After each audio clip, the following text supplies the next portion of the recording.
Welcome to Happy Talks with Dr. Alice and Donovan. Dr. Alice Fong is a holistic naturopathic doctor and founder of Amour de Soi Wellness.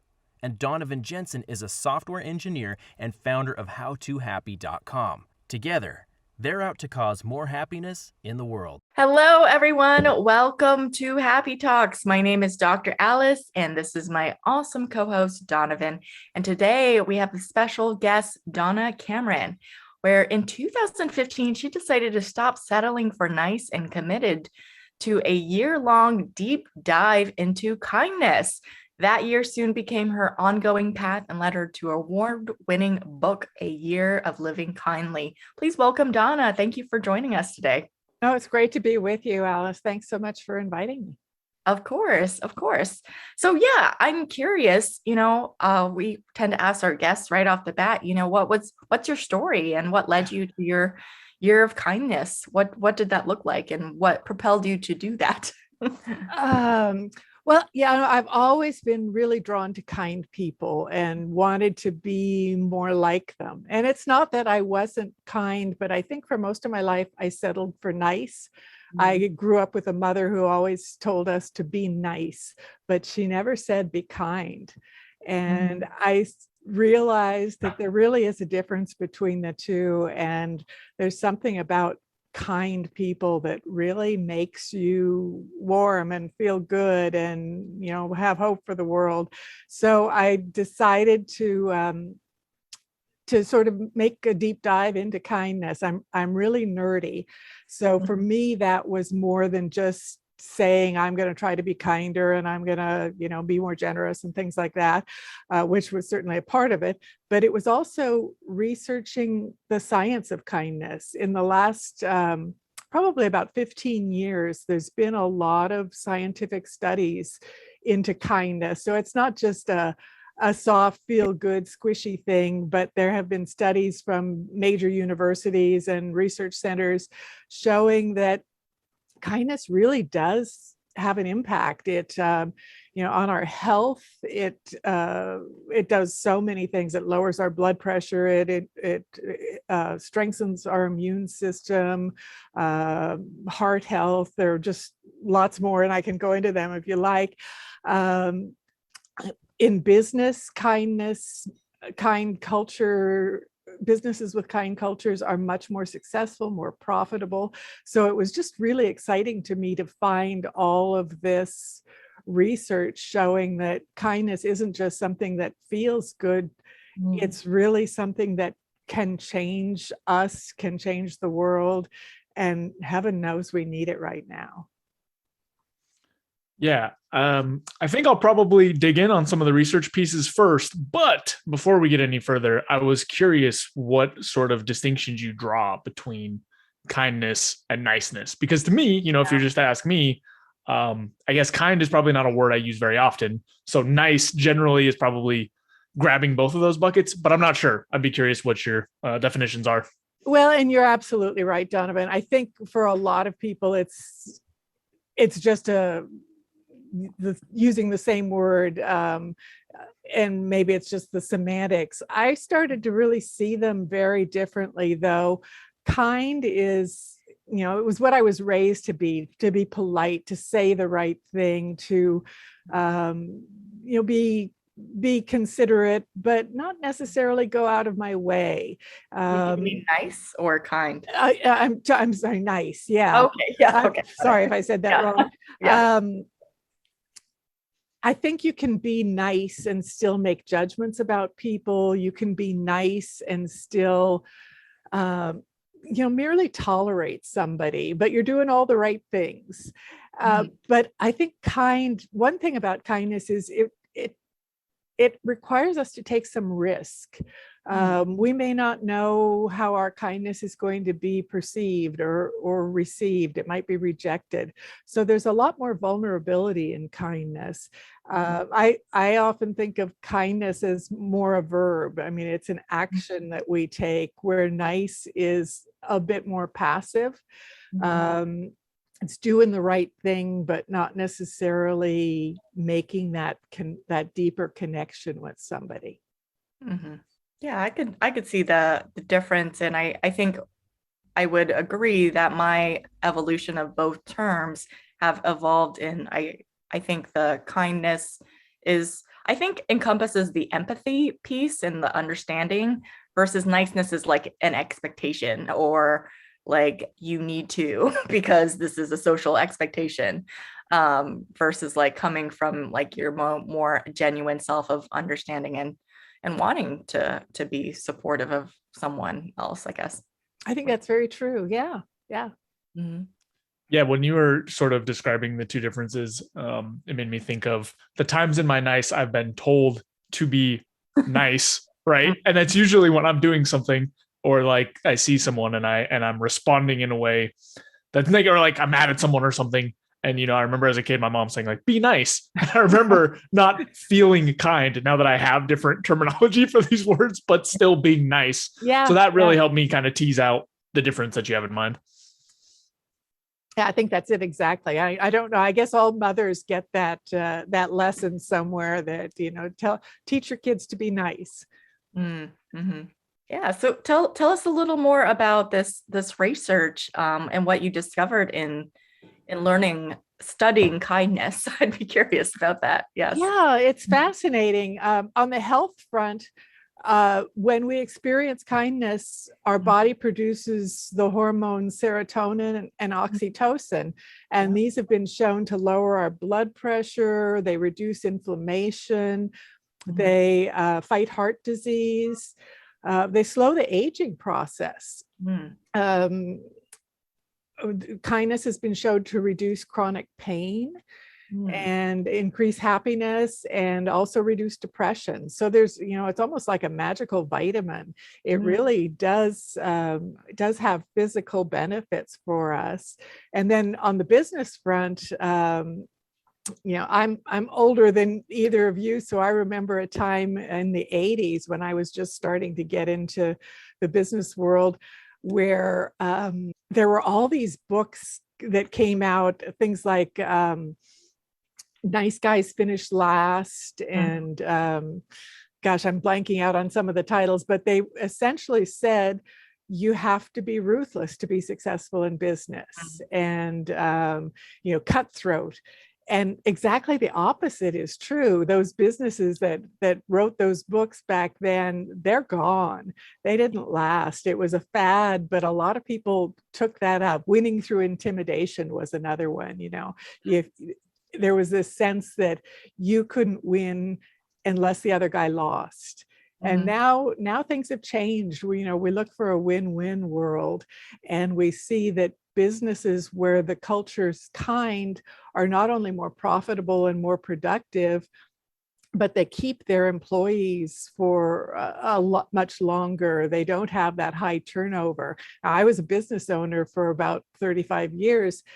And I know that a lot of these factors, employee loyalty, less turnover, better customer service, all of these things that are factors of kind business cultures, they can be the difference between success and failure for a business. So it really, kindness is really your competitive advantage in the business world. And we're just seeing that now through a lot of research that's being released. Other research has shown that kind people sleep better, they're more creative. There's even a study that I saw last year that kind people are more attractive to potential partners and mates. So lots of reasons to be kind, other than the fact that it just feels good. And then another part of the science that isn't specific to benefits of kindness is one of my first big ahas was learning that incivility is contagious. Just like a cold or flu or COVID, if we experience somebody else's rudeness, whether they're rude directly to us, or even if we just witness somebody being rude to somebody else, it makes us tend to act more rudely in our next encounters. And that, that explains so much about what's happening in the world right now. There's just this epidemic of incivility. But there's also research that says kindness is equally contagious. So if somebody does something kind to us, even if if we extend a kindness, or again, if we just witness kindness from other people and we're not directly involved, we're more likely to be kind in our next encounters. And that was such an aha for me. I started thinking, every time I went into a meeting or had an interaction, that I have a choice here in which contagion I want to spread. I can continue the bad behavior and promote more rudeness, or I can, come down on the side of kindness and civility and respect. And I find just having that, being aware of that choice, makes me a lot more intentional about what I want to do and how I want to interact with people. I think that leads in nicely to another sort of piece that I wanted to ask about, right? So it sounds like there's all kinds of different research showing the benefits, and then also some research around, I would say, like a network effect of some sort, right? Yeah. I know personally there are times where I wake up and feel more kind than other days. So I'd be curious, what are some of the sort of strategies or tactics or practices that people can do to increase the amount of time that they're going to feel like being kind? It sounds like one of those pieces is sort of a mindfulness, right? Just being aware that you actually have a choice. But I'd be curious what other techniques or practices or whatever you want to call them that there are out there that can sort of help us on this path. Oh, that's a great question, Donovan. It's really, for a lot of us, it's sort of ingrained in us to behave the way people behave toward us. So if somebody is rude to us, we respond in kind, in a like manner. So there are some skills that we can learn that make it so we don't do that, and so that we're more intentional about kindness. And one of the biggest ones is simply learning to pause. Instead of immediately responding to something that provokes us, or just taking a second to pause and think about, one, who we want to be. Just because somebody else is being a jerk, it doesn't mean we have to be. And also withholding our judgment, employing our curiosity, thinking about, maybe that person didn't mean to sound as rude as it came out, or maybe there's something going on in their life that I don't know about. Maybe they're just, on the brink right now because of family issues or financial issues, or, their car just broke down, any number of things that we don't know about. So, just learning to offer the benefit of the doubt rather than assume the worst about somebody. And then your comment, Donovan, about, sometimes I just wake up feeling grumpy. And I think that's true of all of us. There's also self-kindness. And, I don't think we can be kind to other people on a sustained level if we're not kind to ourselves. So if we wake up on one of those days and just feel like, I just want to scream, pause again, but think about, what do I need? Maybe I need a good breakfast. Maybe I need to knock a few things off my calendar so I don't feel so stressed. What would be something that I could do for myself that's kind? And then usually when we express some kindness toward ourselves, it's suddenly a lot easier to be kind to other people. Absolutely. I can agree with that. Yeah. It reminds me, I've shared this story a little before, a long time ago in a previous episode, but I'll just give the abridged version of a time where I was trying to just sell like a $15 nightstand on Facebook Marketplace. And this person that wanted me to hold it. And then she got super aggressive and mean with me when I said I wasn't going to hold it for anyone, because everyone's flaky on Facebook. So it's just first come, first serve. And she got really mean, like so much so that I was just so stressed that I blocked her. I did take a pause for a bit because I needed to like decompress and like kind of take a step back. But then like the next day I was like, there's really, I exactly thought what you suggested was, pause and think about, like, what is going on in our life to have her be so aggressive and mean over like a $15 nightstand. It's not a normal reaction. There must be something going on. And so I decided to give it to her for free. She seemed to have a bad day, and she absolutely, she was like, "Oh my goodness, I'm so sorry for being so rude yesterday." And, I just got through surgery. I've been on edge. My husband's like, she's having difficulty with her marriage, all sorts of things. And so I really got to get into her world and understand what was going on in it. And it opened like a friendship in a way, which I would have never expected after something like that. But it's pretty magical when you do the pause and take a moment to, like, ask what might be going on for them. Yeah, when someone's rude and mean, which is very hard. Yeah, that's a wonderful story, and it really does take, it takes practice to be able to do something like that and not make that judgment that this person is just horrible. And I think sometimes social media magnifies it.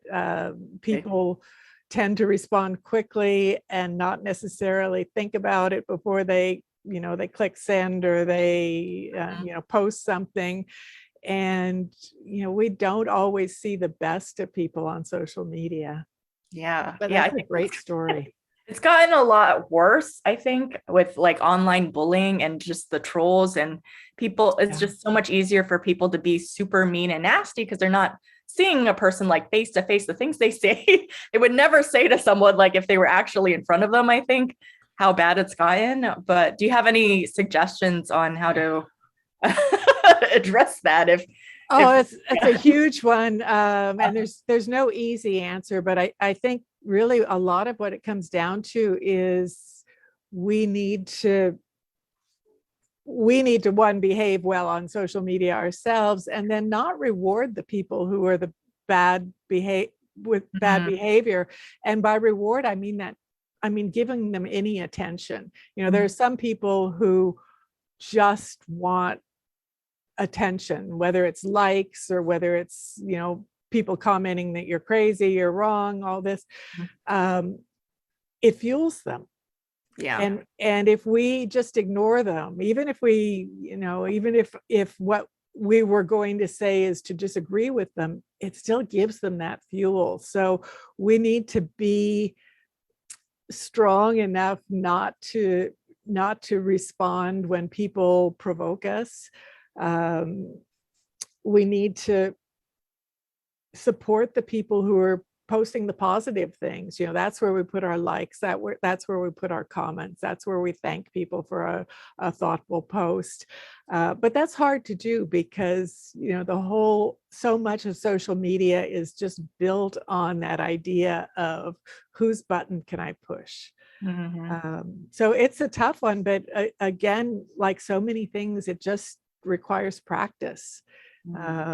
Practice restraining ourselves, or practice just saying, responding to the positive messages. But if enough people will ignore the trolls, the people who aren't just having a bad day, but who are sort of making a living out of provoking everybody, if we can just ignore them, eventually they're going to fade away. Yeah, speaking from personal experience, there was a time in my life in my early teenage years when I used to just go around on all kinds of like chat rooms and message boards and whatnot and just write whatever I thought the dissenting opinion would be in a very strong and harsh way, not anywhere near the way that I would talk right now. Yeah. And that's all it was, is I don't know, I just thought it would be interesting to see how people would respond and see how frustrated people would get or not get or whatever else. And thankfully I grew out of that. But I mean, that's what it was for a huge portion of it. And I was saying things that I didn't even necessarily believe, just to see, because I was at that point in my life, I was just so curious about people, and I always have been, but doing experiments in a way that are maybe not the most ethical. But I would just say extremely inflammatory things just to see how people would respond. And if people would stop responding, like then I would just go do something else. And obviously that's not the motivation for everyone who's online trolling. Some people have causes that they deeply believe in and then react and communicate with each other in ways that are not productive. But there is definitely at least some portion of 13-year-old version of me out there, people just saying things to get a reaction. Yeah. I can't imagine being a 13-year-old these days, because I mean, when I was a kid, the nastiness occurred on the playground, and then it just, it disappeared, and the next day it was forgotten, and we all played together and everything. But now these things that kids post, they live forever and they get spread. And I think for some kids who are sensitive, it can be devastating. We've all heard stories of the kids who, attempt suicide or really have difficulties because they're being online bullied. And not that that's what you were doing, Donovan, but I just can't imagine it. I'm so glad I was young when they didn't have all this stuff. I know. Right. When you haven't built enough of your own like self-worth and your self-esteem to realize that, it has not like all the mean stuff has nothing to do with you. It's just like people being mean or just for the fun of it or just to get kicks.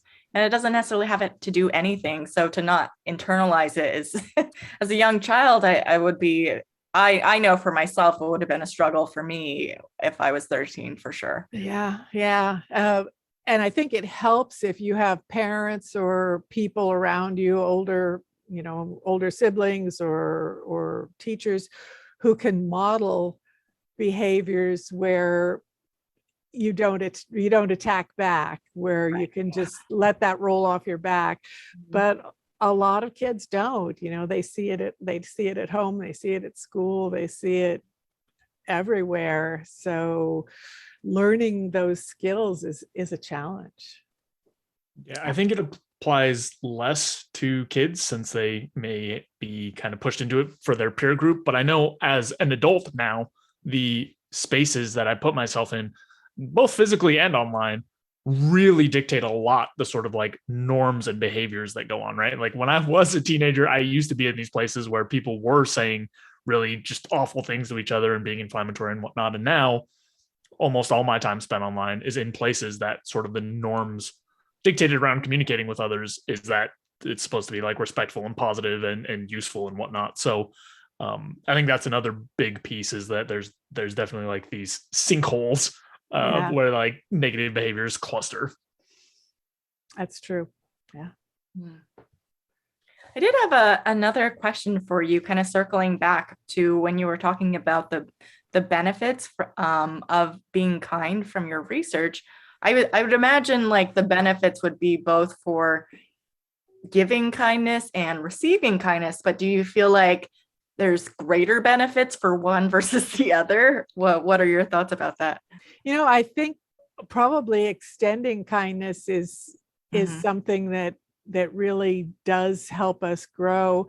A lot of people are really good at extending kindness, but it turns out as when it comes to receiving kindness, they're not all that good. So you're right, they're two really different things. And we need to practice both of them. I think of people who are just always trying to give, just to help and everything. But then if you try to help them, oh, no, they don't want that. And they don't realize that refusing somebody's kindness is sort of an unkindness, whether it's if somebody gives you a gift and you don't want it and you don't take it, or somebody offers you a seat on the bus and it's a kindness to allow them to extend their own kindness. And we do it with compliments all the time. Somebody will say, oh, you look terrific today, and we point out our flaws. Oh, didn't you see that my sleeve is torn, or my hair is dirty, whatever it is. And instead of just accepting that compliment graciously, we tell them that, oh, you don't know what you're talking about. So there's so many different ways we can receive kindness that also in turn extend a kindness back to that person. I know for me, that was something that I had to learn and really practice a lot, receiving kindness specifically, because I had such a strong scarcity mindset for such a long time that I thought anytime anyone was extending a kindness to me, it was taking something from them, right? Like they would somehow be worse off or have less or whatever else. And I had to do a lot of work for myself around this idea of like, sometimes people have things that they can give genuinely that will be nice for them, like a compliment, right? I think that's a really good, easy example. That doesn't cost them anything, but it is something nice that they're trying to put across. Mm-hmm. And the best thing that I can do, the most helpful thing I can do is actually accept that. Right. And it does apply to, there have been some other situations where I've been, like you're saying, like given gifts or things with more tangible benefit, but it took me a long time and a lot of work to get out of this like very, very strong scarcity mindset where like, if someone's giving me anything, they're losing something and I don't want to take that from them. So that's just kind of what came to mind for me. Oh, that's interesting. And what you just said reminded me of something else. It's a little different, but there's a connection. And that's that a lot of us sort of keep score. We it's her turn to call me, or we had them for dinner last time. It's their turn to have us over, or even something as simple as, I emptied the dishwasher yesterday, honey, it's your turn. Right. And when we do that, it just sort of makes our relationships with people transactions. Mm-hmm. And if we can learn to stop keeping score, because really in most relationships, things even out. There are times when maybe our friends are having difficulties and they can't have us over, they don't have the money, their house is a mess, whatever it might be, but these things all average out. But if we're so rigid about, nope, not going to do it because it's their turn, it just weakens that relationship and it takes a lot of the joy out of it. So I think if we practice not keeping score, we discover that, gosh, there's a whole lot more kindness than I realized. Yeah. I'm glad you mentioned that, because kind of similarly, but different from Donovan's situation, I personally grew up not wanting to give too much or accept too much, because, not because it would take away from them. That wasn't what I was taught. It was like, oh, if you take something from someone else, they're going to expect you to give back something to them, this like exchange. And so that's what my mother taught me. And so I was like, oh, I got to be careful. I can't accept too much because I don't want to be responsible for having to like reciprocate when maybe I won't be able to. But I've learned that, there is joy in giving, and without the expectation, oh, they got to give back to me sometime at some point in the future. No, just kind of doing it out of the kindness of my heart, no expectation. It kind of frees up the like transactionalness of it all. Yeah. And it does make it more joyful. I'd agree. Yes.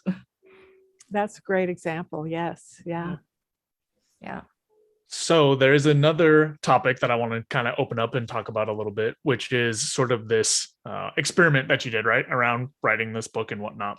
I don't really have a clear or good idea of what it is that you actually did to sort of explore kindness for a year, right? So I'd just be curious what some of the things were that you did. It sounds like you did some research. I don't know if that's all, if there were some other things. So I'm curious. Well, one, I blogged. I had no intention at the beginning of writing a book. That just sort of evolved later. But one of the things I wanted to do was keep my commitment of a year of focusing on kindness. So I decided to, because it would be so easy, how we say we're going to diet or whatever, exercise, whatever, and after 2 weeks the notion fades. So I decided to start a blog about kindness, and invited a few friends to follow, because that would sort of hold my feet to the fire. And I didn't want it to be today I gave $5 to the guy that I always see on the corner, and, things like that. But I wanted to sort of record what I was noticing about kindness. If I at that time I was working and I was traveling a lot, so I would notice things that were happening when I was in a conference or a hotel or an airport or things, and I would just share, what I did, what I didn't do. I think I shared my failures of kindness as often as I shared my successes of kindness, but it was more what I was observing and what I was learning from watching other people interact. And that's where I sort of saw things like, I think when I'm seeing people behave badly, what I'm really seeing is fear. It's so often that's how we respond when we feel cornered, or we feel like maybe somebody's disrespecting us, or we're not quite sure what to do in this circumstance. We lash out, and there's usually fear behind it. So I wanted to think about, how can we address that fear so that it doesn't cause us to behave unkindly. So yeah, I'm not sure if I'm really answering your question, but I just really wanted to learn how kindness worked, and on me specifically, but then on other people and what I was observing. And then the wonderful thing about blogging was that people shared their stories.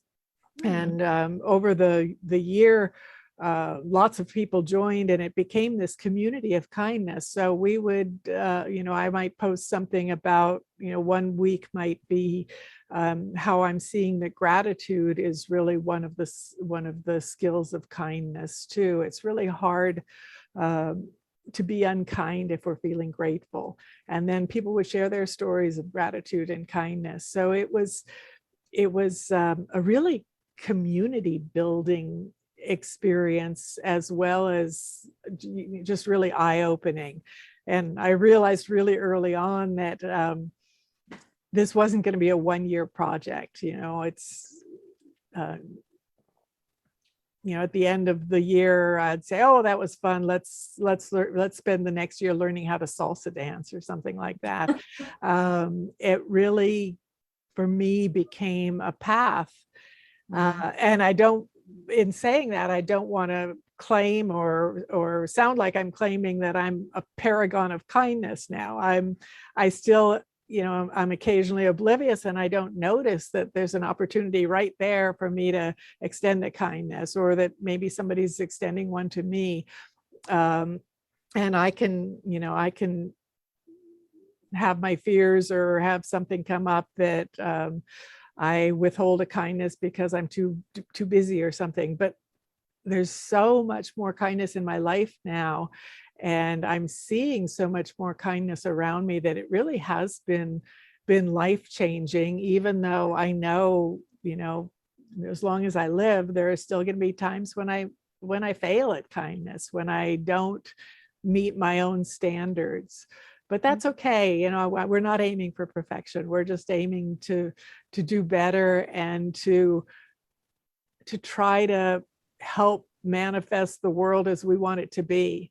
And I would like to see a kinder world. We've seen so much unkindness over the last few years, but we've also seen a lot of really kind things too. I think we all have stories coming out of the pandemic of kindnesses that people extended to neighbors or strangers or things like that. So I think if we can focus more on kindness and share those stories, share our stories of kindness, share other stories of kindness, that's how we'll expand that contagion. And maybe instead of the epidemic of incivility we're seeing, we'll be seeing more kindness. Mm-hmm. Yeah, I love it.